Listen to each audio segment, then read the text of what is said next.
Recently, Alabama voted to allow a church to hire its own armed and fully trained police force. Lawmakers on Tuesday voted 24 to 4 to allow Briarwood Presbyterian Church in Birmingham, Alabama, to establish its own law enforcement department. Now, the obvious question here is, why? Why does a church need its own police force? What is going on here? I mean, look, we've seen examples of this throughout history. It never ends well. Okay? Nothing ever good comes from anything like this.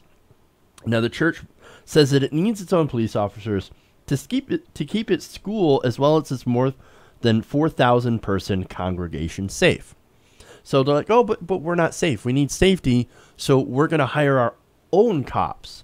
We're not going to rely on anybody else. No, we're going to hire our own police force to protect our people. And if you're not part of the church, if you're not part of our community, well, sad day for you. Now, imagine, if you will, if a mosque in Alabama asked for the same thing. Yeah, like every time any of these religion questions comes up, you have to ask.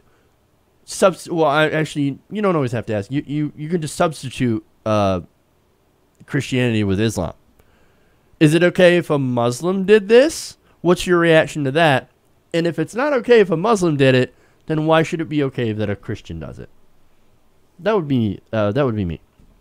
And look, to be honest, the mosque would actually have some legitimate grounds. It'd have a pretty good argument for hiring its own police force. Not that I agree with that, but it would have a pretty good argument thanks to the Islamophobia going on in this country right now. But again, I would be against that idea because I'm against anyone having to hire its own police force. Because again, they're unaccountable to anybody except for the church, and that's scary as hell. But as far as the Muslim example, you know what would happen? Everybody would scream bloody murder. Here come the Sharia police, right? Oh my God, the cops are going to be enforcing Islam. Oh no, we can't have that. And really, we can't actually have that. We can't have them enforcing Christianity, or we can't have them enforcing Islam or Judaism if they decide to do that for a Jewish church. This is a bad idea all around. I mean, you think they wouldn't freak out? Yeah, they totally freak out. And again, Alabama was one of the states that said, we're going to ban Sharia law preemptively. But Sharia law is already, like, all religious laws already banned thanks to the First Amendment to the Constitution. Why did you have to go and do a double ban on it? It's amazing. This is what's going on here. But they're so scared. Well, what's interesting here, I always get a kick out of any story where Christianity tries to make itself out to be persecuted in this country.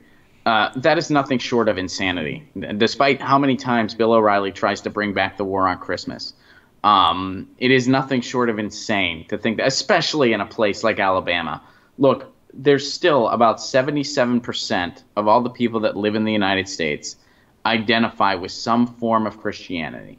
That's still the case. More and more people are becoming secular, and I'm okay with that.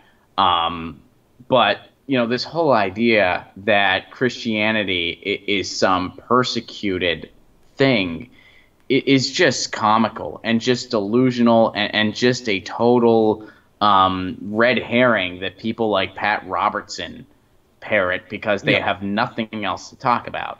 Because, you know, they're preaching to the wall of privilege, so there's nothing to be outraged about other than faux outrage. So you're going to go, oh, well, Christianity, we're persecuted. No, you're not. Not in this country, at least. No, you are not. You are the big man on campus.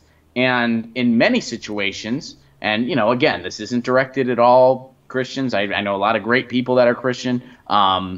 You're the bully in a lot of cases. So to make it out like you're some persecuted group, that you need protection, you need your own police force, that is a level of paranoia that I can't even relate to. I think to have that level of paranoia, you also have to believe that there's an imaginary man that lives in the sky, and if you touch yourself, he's going to send you to damnation. To have that level of paranoia, that's something else you also need to believe.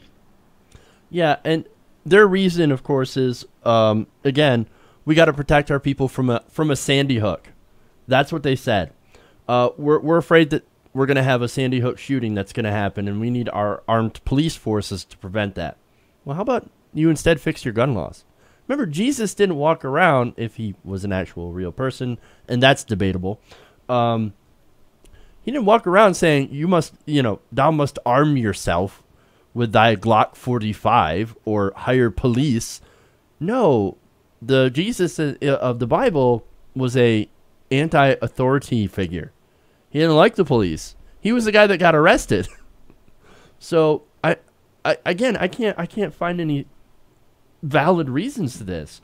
And there's a lot of really scary parts of this for the fact that this police force is going to be accountable to the church and only to the church, not to the taxpayers. Now, they say that they're going to operate only on church grounds and within the community. The church said officers will be restricted to the church campuses and be able to respond to emergency situations while coordinating with local authorities. That also kind of scary.